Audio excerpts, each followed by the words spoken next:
Without a vaccine, the only thing we can do right now is try to treat COVID-19. But the big question is, what actually works and what doesn't? So let's hear from an Oregon woman who got a plasma treatment a few months ago. I think 3 days later, after the infusion to the plasma, I was getting oxygen back. Multnomah County's DA may not be prosecuting a lot of protesters, but the FBI sure wants to.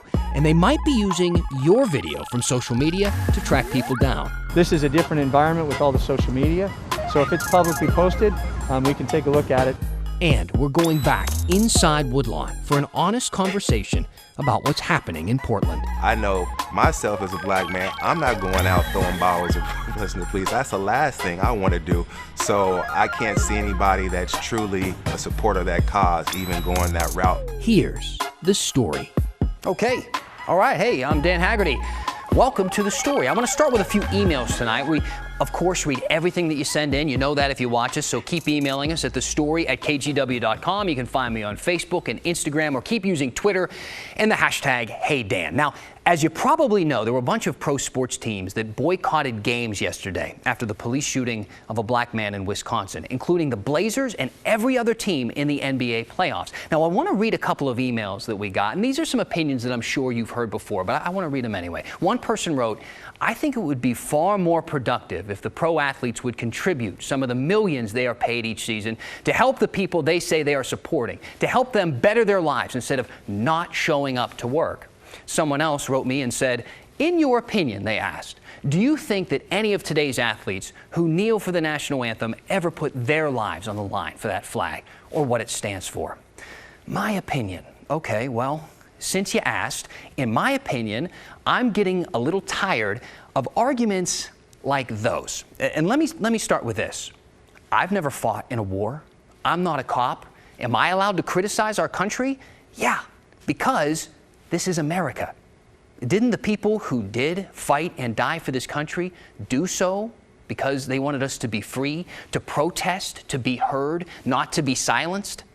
Plus, honestly, I just do not get the obsession to oppose these types of protests. And we're talking about sports here, right? Entertainment. I mean, the right to the NBA isn't in the Constitution. Events like the playoffs are a luxury. Lincoln wasn't a Wizards fan. Not to mention, I mean, have you thought about this, people? Both the NFL and the NBA are mostly black men. I'm supposed to tell them how to feel or how to demonstrate. Now, I know you think I'm up on my high horse right now. Stop your emails, all right? I'm not. I'm not looking down on anyone. I'll admit this to you. The NFL is my thing. I'm a huge Pittsburgh Steelers fan. Steelers Sunday is like my break from all the craziness in the world. And when Kaepernick took a knee, while I had no problem with the guy or the message or any of that, I did think to myself at the time, man, I mean, I want the hosts of NFL Live to be talking about defensive schemes, not President Trump and police brutality. But that was 4 years ago, yesterday, in fact, which is like a century ago in news years. And I have grown since then. My opinions have become more informed. And I realized that I'm not in charge of the way that grown men decide to use their celebrity and influence. Power that, by the way, they earned with their hard work and dedication to a sport that is cherished by millions of people. And I'm not going to pretend I know better from my couch in sweatpants on my third beer, okay? Come on. Now, if you don't like what these athletes are doing, don't watch it. But you really don't get to have a say about how they protest. I mean, other than to change the channel. And maybe that's what you're going to do to my show now, and that's fine. I understand. But before you do, I want to say this. Supporting our rights as Americans is tough. You have to have conviction and virtue. You have to be able to support someone's constitutional rights even when you disagree with their message or their methods. That's part of why this country is so special, and it's one of the reasons so many people have fought and died for it, at least a whole lot more so than the playoffs. All right. Now, I want to talk about this for 1 minute. The WNBA players, who don't really get as much attention and haven't over the past day or so as the NBA players. But their league has made social justice a huge platform of their season. And last night, they joined the NBA in postponing their games. Some players, they still went on the court. You see it here, wearing these shirts. They have Jacob Blake's name on the front and 7 images of bullet holes on the back. As NFL player Malcolm Jenkins put it on Twitter, the WNBA has and continues to lead this movement in sports. We all need to listen to them more. They've been educated, organized, and committed long before any of us. All right, let's talk big story tonight. We are in the middle of a pandemic. Oh, yeah. And we're not really sure if and when we're going to get a vaccine. And a lot of people are still getting sick and dying from COVID-19. So everyone's trying to figure out what is the best treatment. And that has been a hard question to answer. But the FDA recently approved convalescent plasma for emergency use. Basically, antibodies from people who have recovered from COVID are injected into someone who does have the virus to try and help their body fight the disease. Its effectiveness is still under investigation, and OHSU is part of a nationwide study of the treatment. They're looking right now for COVID patients who would be willing to take part. We won't know the results of this study for another 3 months, but in the meantime, Chalmers talked to one of the first people in Oregon to get that plasma treatment, and she says it might have saved her life. I started to feel some kind of terrible joint pain in my legs when I was watching the TV. I couldn't get up from the couch. That is how it started. 3 days later, 53-year-old Liliana Locke was in St. Charles Hospital in Bend, diagnosed with COVID-19, struggling to breathe. One of the first questions I asked them and said, have anybody have died from COVID here at the hospital? And they say, no, nobody have died. And I say, okay, well, I will let you do anything that need to be done, but you have to promise me you have to bring me back. I cannot die yet. And I was put in my own conditions. It's a memory Liliana can laugh about now, but one that began more like a nightmare when her daughter Nicole first contracted the virus back in April. But I was using all my precautions. But at that time, we didn't know that much about COVID. Still, a few days later, Liliana came down with symptoms. It was Nicole who convinced her to go to the hospital. Within 3 days, she was on a ventilator. After 2 weeks, with no progress, her organs failing, her husband Craig got a call from a doctor at the Mayo Clinic. This doctor called me and asked me if, what do I think that she'd want to do it? And I said, oh, yeah. And so that was that. Liliana became the first person in Central Oregon to receive a convalescent plasma infusion for COVID. Within days, things started looking up. So I think 3 days later, after the infusion to the plasma, I was coming back, getting oxygen back. Yeah. She had been in a medically induced coma for 2 weeks. When I wake up, I thought I was in a nightmare. I thought that I opened my eyes and I say, what I'm doing, why I'm still in the hospital. It would take weeks for Liliana to regain her strength. Her fight to get back to normal was just beginning. I couldn't walk. It was hard. Yeah. I couldn't talk well. I couldn't write. I was very weak. Mm-hmm. Yeah, that was very sad. But little by little, she made progress. And while her doctor would not say what helped her turn the corner, Liliana has her own idea. And I think the plasma did the magic. While convalescent plasma, the plasma from people who have recovered from the virus, may have worked for Liliana, experts say it does not work for everyone, especially those who get it later in their illness. The therapy is still very much under investigation. But ask Nicole, who is still struggling with the effects of the virus. She'll tell you she believes the plasma treatment is promising. I mean, if it weren't for that, I probably wouldn't have a mom here today at all. Which is why she has been donating hers. Yeah, I've been donating my plasma, I think, twice now. So I'm still going. Because I do not want anybody to lose their family member to this virus at all, or go through that. So if anything helps, I'll do it. And the more the donations, the more the research, and hopefully the more answers doctors will have when it comes to treating this awful disease. So I was very lucky, and thank you to that person, whoever it was, to donate that plasma. Yeah. Okay, Keely Chalmers joining us now. So it's great to see this person getting better. She's back to work, but is she feeling 100%? Yeah, no, Dan, she's not feeling 100%. She's nowhere near feeling 100%. Obviously, she's doing a ton better than she was doing back in April, but she still has a long way to go. You know, she had to really relearn to walk, to do activities, and even the simplest of activities is tough for her right now.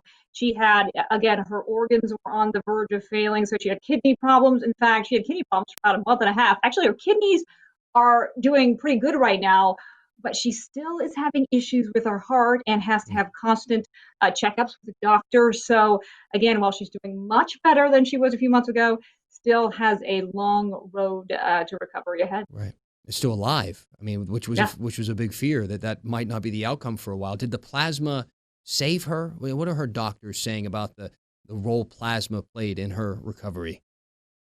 Yeah, well, her and her family obviously think that it was, as they said, magic, the magic treatment. But yeah, the jury is still out on that one. In fact, she told me that she even asked her doctor, was it the plasma that saved me? And her doctor said, we don't know at this point. There's still a lot of questions regarding convalescent plasma right now. As you mentioned earlier, OHSU is involved in a study right now that will be one of the first actual randomized controlled studies on convalescent plasma. So, you know, back when Liliana was getting the convalescent plasma, there had been no randomized controlled study. So this is huge. This is a big deal, and we'll know a lot more when that study concludes, which is about to happen probably in about 3 months. Okay. We will check back in with you and that study. Yep. Keely, thank you. Okay, so it's been about 8 minutes and we haven't talked about the protests, so we should probably do that now. And we are now 90 days into the demonstrations that still every night seem to devolve into some type of violence. Last night on The Story, we called on Oregon's top leaders to talk about this and answer some of our questions, you know, one-on-one type of interviews. And today, Congresswoman Suzanne Bonamici did that, and we're going to play that interview for you tomorrow. But someone else did talk to us, and this was somebody who we weren't expecting. The FBI. They were actually the ones to reach out to us. So here's my conversation with one of their agents. We in the FBI, we understand. We met Ren Cannon in a Portland park, a man who I can tell you is more than just a really cool name. He's the special agent in charge of the Portland division of the FBI. I was kind of surprised when you guys kind of reached out to us. Why? You know, I want to just start the conversation by saying that we recognize that the death of Mr. Floyd and others has sparked a really important national conversation. He wanted to keep his mask on for our interview, but I think it's important that you see his face. So this is him. It's hard to really know someone otherwise, and I'm sure he can relate, considering this wanted poster. The Bureau has hit what they call an impasse with the investigations into the 10 people you see here. And they've decided to increase their efforts and resources to arrest the people lighting fires and breaking things in the riots and fights with police. And to do that, they've been watching video footage non-stop, like news junkies, to collect evidence. It used to be, not that long ago, surveillance camera video meant one camera on the top of a building kind of pointing downward. Right. Now, you have journalist video, you have activist video, you have people who are bad actors who are showing what they're doing. You have access to all of these live streams and Twitter feeds. How deeply do you get into that video when trying to solve these crimes? It would depend on if it's assessed to be a press, then we would have to go through a procedure to get approval at a very high level and then serve a search warrant. So do we have access to different things? It kind of depends on the video, who owns the video. If it's a surveillance camera that is owned by a government agency, then they might give it to us. If it's a business, then we would go and we would ask. If we have reason to believe that there's information there, then we might serve a subpoena or a search warrant. What if it's something that somebody posts publicly, like a Twitter account, they put a video out, or a live stream that you see dozens of those every night any of these protests or riots that we see break out here or anywhere else around the country? Can you look at those? Sure, just like anybody. I mean, we can go and take a look at open source, publicly posted information on the internet. So we pay attention to the news just like anybody else, and we pay attention to all that. This is a different environment with all the social media.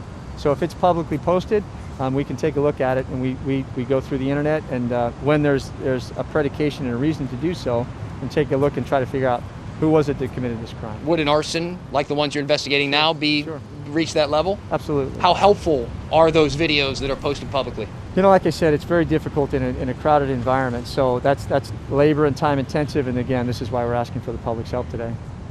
Federal investigators use live streams to arrest 24-year-old Dakota Ray Horton for allegedly attacking a federal officer with a baseball bat. Some shots like this one show it happening. Others give you an even better look at him. It led to a sighting a few days later of a male individual in the Rock Creek area wearing the exact same clothing as worn by the assailant. The feds arrested Horton, that's him in handcuffs, smoking a cigarette after his arrest. He was packing a handgun, too, at the time. And the ATF arrested Edward Shinzing for arson. He got busted from videos like these and body ink. If you're thinking Shinzing is a unique name, it's an even rarer thing to get tattooed across your back. But if we go back to the wanted poster, videos aren't always enough to arrest most people. In fact, the FBI actually needs demonstrators to turn on those who broke the law. What is your take on the public perception of what's happening? And because you have a lot of people who are talking about these crimes, public leaders, speaking about these arsons as minor infractions or property damage. What is your stance on that? Well, as I said, my assessment is at this point, this level of chronic violence, individually I can understand the assessment that's not that serious a crime. The chronic violence is now starting to pile up in terms of the cost to the community. So I would say, when you take a look at how much money is being spent by city and county and state budgets for these security operations night after night, for repairs, the impacts on business, on tax revenues, all of those things add up, and those are the types of things that we evaluate. So the impact on the community cumulatively is what's prompting us to do more. Okay, and speaking of businesses, Pat Doris talked to some business owners today about how they're dealing with all the protests and the damage to their buildings. If you want to see that, we're going to have it for you at 6:30. When the story continues. Most of the people I know that are protesting, that are truly about the cause, are in bed at 10 o'clock at night. So those people up late doing those type of things, I think they live for those things. We're talking with Woodlawn teachers about the protests and racial justice. Also, what exactly is the Hatch Act, and did members of the Trump administration violate it this week during the RNC? Hey, welcome back. I know you got your phone in your hand or it's nearby. If it's not right now, you're going, where's my phone? Maybe you're on Instagram. While you're there, be sure to follow us at The Story KGW. We check all of our social media accounts and see all of your messages. So please keep writing us and keep using that hashtag #HeyDan. Now, in my opinion, one of the best things on our air and on our KGW YouTube channel is our series Inside Woodlawn. Kristen Severance and photojournalist Gene Cotton spent the year telling stories from Woodlawn Elementary School in Northeast Portland. Now, this entire school year, they have been listening to these teachers and students talk about race, equality, and Black Lives Matter. And now we have the rest of the world talking about these things, too. And Kristen and Gene put together a 30-minute show airing Friday at 7 o'clock called Inside Woodlawn, No Time to Waste. Kristen Severance joining us now to talk about it. Now, Kristen, we've gotten to know these educators so well, as have our viewers over the last year. Tell them, what makes this show different compared to the episodes that we've seen so far? I mean, this show is the result of spending an entire year on one project. We know these teachers, you know these teachers, and because of that relationship and trust, we're able to have honest, real conversations about what's happening in the world. We talked about a lot. We talked about the demonstrations and protests happening for 90 days now here in Portland. Here are some of what they had to say. I think, again, it's small steps, but I'm very proud to see at least Portlanders stepping up. And a lot of the marches that I see, I have to be honest, I see a lot of white people out there. I know that we're outnumbered anyway when it comes to people of color versus white people in Portland, but at the end of the day, I'm very proud to see the steps that they're taking. And I know for a fact that there are many people who probably 6 months prior to this would not have even considered themselves to be one to do something like this. I know there's been a lot of talk about what's happening when the sun goes down and what's happening during that, and you know, I can't completely speak on that part because I haven't gone to any of the nightly ones. That's where it's easy for politicians to dilute the message of Black Lives Matters. The people that are, you know, most of the people I know that are protesting, that are truly about the cause, are in bed at 10 o'clock at night. So those people up late doing those type of things, I mean, I think they live for those things, and it's just kind of a reason for them to protest or be rowdy or, you know, just cause problems. Because I know myself as a black man, I'm not going out throwing bottles or listening to police. That's the last thing I want to do. So I can't see anybody that's truly a supporter of that cause even going that route. You know, some of the educators have taken their own kids to the marches. Mary Evans is the family community coordinator at Woodlawn. Her entire job is just to help families at the school from whatever they need. And she's brought both of her young kids to the daytime protests. My 3-year-old went to a protest and he was walking around. We made a Black Lives Matter shirt into a cape. And he was walking around with his fist in the air in his Superman outfit. But he sees it and he knows it. And my 8-year-old is educating the adults around him as to why his brown skin is just as important to the white skin of the people next to him. And it's important that we teach our kids that they can have these conversations. I mean, Dan, you can tell already, this show is relevant, it's eye-opening, it's real, and I promise if you watch with an open mind, you will walk away with something. You will learn something. Got it. Yeah, Kristen, thank you. I know a lot of people are anxious to see this. The show airs tomorrow on KGW at 7 p.m. So folks at home, set your DVR, or if you want to see it sooner, you can actually check it out on our YouTube channel tomorrow morning. Kristen, thanks. You bet. Now, a big part of this show is making you part of the conversation. Of course, you probably could tell by now that that's a big part of the show. And the way we do that, another way anyway, is by answering your questions. Randy asked me about this week's Republican National Convention. Can you investigate the prohibitions under the Hatch Act and how the White House can be used as a prop in the Republican convention? I thought that this wasn't allowed. And what would be the penalties that could be assessed if there was a violation? So if you haven't been watching this week, here's what Randy is talking about. See, first, the First Lady, Melania Trump, she gave her keynote speech from the White House lawn, which the president is also supposed to do tonight. He also pardoned a man and had taken part in a naturalization ceremony from the White House. And this is the first time in modern history a sitting president has used the White House for a political convention. And that's where the Hatch Act comes in. See, the law was created in 1939 to ban government officials from taking part in campaign activities inside a federal building or while on official duty. But here's the thing. The president and the vice president, they are exempt from the law. So President Trump himself isn't violating anything. But ethics watchdogs say that other government officials are violating the act for participating, like, for instance, acting DHS Secretary Chad Wolf, who oversaw that naturalization ceremony, or outside of the White House. You saw this just the other day. Secretary of State Mike Pompeo. See, secretaries of state normally don't speak at these conventions to try and keep the State Department out of politics, but Pompeo delivered his speech from Jerusalem where he was visiting on a diplomatic mission.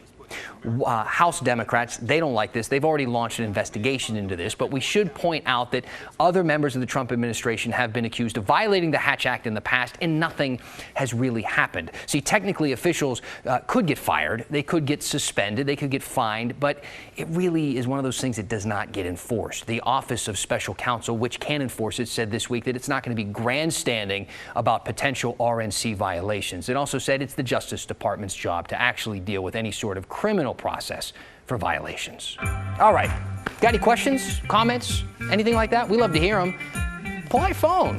Hashtag Hey Dan on Twitter. We're going to read some comments when we finish this thing, right after this. When you get on Twitter and you use that hashtag Hey Dan, it gets magically sent right here to my phone, and then I get to read it. So a lot of comments tonight on my take at the top of the show, which you can tell we try to do things differently around here. We're always trying to figure out the right way to do it. And we never really know if it's going to be the right way until we do it and we get your feedback. So a lot of positive feedback tonight, and I thank you for that. So it gives us the confidence to continue to do things differently. I will say, Pat from the Dows, okay, the Steelers suck. That's what you heard? That was the part? Okay. And I like the hashtag that's floating around, Ranty Dan, though. We'll get back to regular news, no rants tomorrow, depending on what happens. Thanks for being with us tonight. That's the story. We'll see you back here tomorrow. Have a good one.